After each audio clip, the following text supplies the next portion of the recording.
Listo, continuamos. Ahora ya hemos hablado de las plantillas y los tipos de datos. Ahora vamos a ver el tema de operadores, como les digo, de una manera súper rápida. Vamos a tener lo que hemos visto, los operadores, por ejemplo. eh, Acá tenemos un ejemplo de asignación, como tenemos el igual. Los operadores de asignación compuesta, el más igual, menos igual, por igual, entre igual, divide y asigna, como ya hemos estado revisando la clase anterior, ¿no? Si yo quiero sumar 3, voy a poder hacer x más igual a 3, que es igual a hacer x igual a x más 3. ¿Listo? No hay ningún problema. X por igual a 2 es igual que decir x es igual a x por igual a 2. En este caso, como x es el valor de 8, 8 por 2, 16. ¿Sí? No hay ningún problema. El más de incremento de decremento que ya hemos hablado, básicamente colocando más, yo le estoy diciendo que es igual a más uno, y si coloca menos, a es igual a menos uno. Ujú. Tenemos el preincremento y postincremento que le puedo dar una idea, pero por el momento no le vamos a dar vueltas a esto. Básicamente va a ser una suma, pero posterior a la impresión. No vamos a andar esto ahorita. Tenemos los operadores lógicos que es el i, el or y el not lógico. También ya lo hemos visto en nuestro video de repaso de teoría. A, por ejemplo, tengo A true, B false. Si yo hago esto de acá, A y B, sale falso. ¿Por qué? Porque en el I los dos tienen que ser true para que sea true. En el O tengo A y B, pero en el O basta que uno sea true para que todo sea true. ¿Listo? En el A, ¿cuánto vale true? Pero si lo niego, vale false. Y tenemos el ejemplo claro. ¿Listo? Operadores matemáticos, suma, resta, multiplicación, división, módulo y el exponente. Tenemos dos números, 10 y 3, x más y, 3, y hacemos todas las operaciones que nosotros querramos hacer. Acá sale 1 porque es el resto. Si tú divides 10 entre 3, va a salir que es 3. 3 por 3 es 9, pero sobraría 1 para que sea 10. Perdón, faltaría 1 para que sea 10, y este 1 es el resto. Y tenemos la potencia, x por y, que sería 10 elevado a la 3, 10 al cubo. ¿Sí? X es 10 y y es 3, 10 elevado al cubo. Los operadores relacionales que son demasiado importantes, muchachos. Tenemos el igual, que básicamente es comparar si dos variables tienen el mismo valor. No el mismo tipo de datos, sino el mismo valor. Tenemos los tres iguales que va a ser el igual, pero va a tener en cuenta el tipo de datos. Si ustedes pueden ver, acá es sin tener en cuenta el tipo de dato, acá es teniendo en cuenta el tipo de datos, ¿cierto? Tenemos el diferente, que ya lo hemos visto, el mayor, menor, mayor igual y menor igual. Y tenemos los ejemplos, muchachos. Si ustedes ven, el primer valor es un numérico y el segundo valor es un string. Si yo coloco los dos iguales, esto va a ser verdad. ¿Por qué? Porque como valor, ¿no? Va a tener el mismo significado. 5 es igual a 5. Pero si yo coloco los tres iguales, en este caso va a ser false. ¿Por qué? Porque acá no solamente estoy evaluando que sean iguales como valor, sino también como tipo de dato. Y no son iguales porque uno es string y el otro es numérico. ¿Cierto? Cierto. Diferente que B. Esto va a ser falso. ¿Por qué? Porque sí son iguales en valor. Este diferente de acá sale falso. ¿Por qué? Porque A y B sí son iguales en valor. Pero acá abajo sale true. ¿Por qué? Porque estos son diferentes, perdón, son diferentes en tipo de dato. Por eso que sale diferente. ¿Sí? Bueno, en los mayores y menores ya lo hemos visto. Entonces, esto sería los operadores. Nos vamos rápidos a las estructuras condicionales. ¿Sí? Vamos a ver.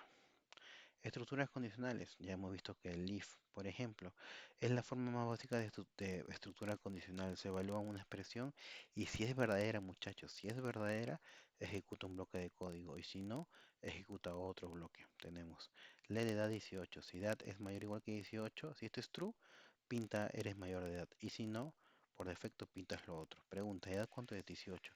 18 es mayor o igual que 18, ¿verdad? 18 es mayor o igual que 18. Profe, pero no es mayor que 18 porque son iguales, por eso está el mayor igual.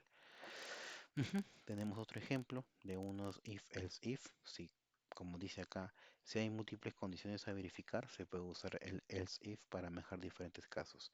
Ustedes, como teoría, deben entender que si tú quieres evaluar diferentes tipos de condiciones, existe esta estructura.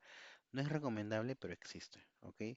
Cuando tú ves que tu código tiene demasiadas líneas para tener una solución, tienes que ponerte a evaluar si estás haciendo correctamente o no. Tenemos el if, else if, recuerdan que en el else if también va una condición, ¿ok? Tenemos el switch case que hemos visto también hace poco. El switch es útil cuando hay múltiples condiciones basadas en el valor de la misma variable. Te dice, a diferencia del if que evalúa expresiones booleanas, el switch compara el valor de una expresión con diferentes casos posibles. Eso es cierto. Nosotros estamos hablando siempre de condiciones booleanas. Quiere decir de condiciones que te pueden devolver un true o te pueden devolver un false. En cambio, en el switch no necesariamente vas a evaluar una condición booleana o no, sino lo que vas a hacer es seleccionar qué valor es el que cumple el valor de esa variable. Por ejemplo, let día es igual a lunes. Día no es un booleano, día es un string, pero yo estoy evaluando ese día. Es por eso que nos dice que, a diferencia del if, que evalúa solamente expresiones booleanas como esto de acá, que me va a dar un true o false, el switch compara el valor. ¿Qué valor compara? Día de una expresión con diferentes casos posibles. ¿Y cuánto vale día el lunes? Entonces lo que va a hacer el switch es comparar. En el caso de que tu día sea lunes, yo voy a hacer esto. Y termino con un break, como ya hemos conversado. Si tu día es martes, pinto esto y cierro la condición. Y si no es ninguno de estos días, pinto esto de acá. En el ejemplo, día cuánto vale, lunes. Entonces entra acá y sale de la condición. Entonces es importante tener en cuenta eso. Si tú quieres evaluar algo que no necesariamente te bote un true o un false, quizás switch sea tu mejor opción. Las estructuras de bucles, bueno, prácticamente las estructuras de bucle nos van a decir lo siguiente. El bucle for tenemos la estructura, que es el for es uno de los más utilizados para iterar. Como le digo, la iteración, cuando hablemos de iteración es las vueltas que van a, o sea, cuando yo digo vueltas me refiero a las veces que se van a ejecutar un mismo bloque de código por una condición dada, ¿ok? Entonces nos dice, el bucle for es uno de los más utilizados para iterar número determinado de veces. Se utiliza cuando se conoce cuántas veces se debe ejecutar el código. Profe, ¿por qué me dice eso? Lo que pasa es que tú en tu condición ya sabes cuántas veces va a ejecutarse el código. Por eso que tú lo inicializas, lo condicionas y lo puedes incrementar o decrementar. Por ejemplo, acá estás imprimiendo 5 veces la iteración. Declaras tu variable, lo inicializas en cero, haces tu condicional y lo incrementas. ¿Sí? En este ejemplo nos va a salir esta iteración. El while. El bucle while ejecuta bloque de código, como ya hemos estado hablando de las iteraciones, mientras una condición sea verdadera. Se evalúa antes de cada iteración. Hemos visto que while, condición. Acuérdate que la condición va a ser algo que me retorne true o false. Ejemplo, tengo mi contador en cero, cero es menor que 5 sí, va a pintar esto y lo va a acumular, va a sumar uno hasta que sea hasta que llegue el momento que no cumpla esta condición y ya salga del bucle o que se terminen las iteraciones. Tengo el do while prácticamente similar al while, pero la condición se evalúa después de cada iteración, ¿sí? Esto significa que el código dentro del bucle se ejecutará al menos una vez, como les comentaba, incluso si la condición es falsa al principio. Tengo este do, tengo un bloque de código y tengo la condición. Como les decía, pinto mi contador, lo sumo y después pregunto. El comportamiento es similar al while, pero garantiza que el bloque se ejecute al menos una sola vez. Entonces vamos a tener las comparaciones, o sea, qué es lo que lo hace diferentes este tipo de condicionales. Primero los if, se usan, o sea, if el switch, ¿no? Se usan cuando se debe tomar una decisión y ejecutar un bloque de código basado en el resultado de una condición. Se puede usar para manejar diferentes casos o rango de valores. Es muy importante porque si ustedes se dan cuenta, se manejan rango de valores. Mira, por ejemplo, la nota. Acá hay notas que son mayores o iguales que 90, nota mayores o iguales que 80, o sea, son 80 hasta el 89, 90. Acá son el 70 hasta el 80, son rango de valores. ¿Ok? Los bucles for while o do while se usan cuando se necesita repetir una acción con un número determinado de veces o hasta que una condición sea verdadera. El for es útil cuando se conoce el número exacto de iteraciones, mientras que while y do while son mejores cuando el número de repeticiones depende de una condición que puede cambiar dinámicamente. Claro, Si ustedes se dan cuenta, en el while tú puedes agarrar y agregarle una lógica distinta al contador para que quizás pueda, llegue un momento que, no sé, acá cuando ya estás a punto de llegar al 5 para que ya no se repita, puede haber acá un método que haga que ese contador se inicialice en cero y ya nuevamente va a ser el contador, porque tú no sabes esto directamente cuántas vueltas tienes que dar. En cambio, en el for sí sabes directamente porque tú lo declaras acá. Esto es inamovible. Ujú. Tenemos un ejemplo final que está muy bonito. Básicamente vamos a determinar cuántos días de la semana son fines de semana. Sabemos que es sábado y domingo, pero es por tema de ejemplo. Tenemos prácticamente un arreglo. Nuevamente, cuando veas corchetes es un arreglo. Y cuando veas adentro, en este caso son items de tipo string. Entonces yo defino que este es un arreglo de strings que me van a representar en este caso los días de la semana. Tengo todos los días. ¿Listo? Tengo una variable llamada fin de semana igual a cero. ¿Por qué? Porque solamente yo voy a tener que hacer algo con esa variable. O sea, ustedes tienen que darse cuenta que las variables que se declaran no son porque las declaré y punto, sino que tienen que tener una responsabilidad. En este caso, tú quieres hallar cuántos son fines de semana.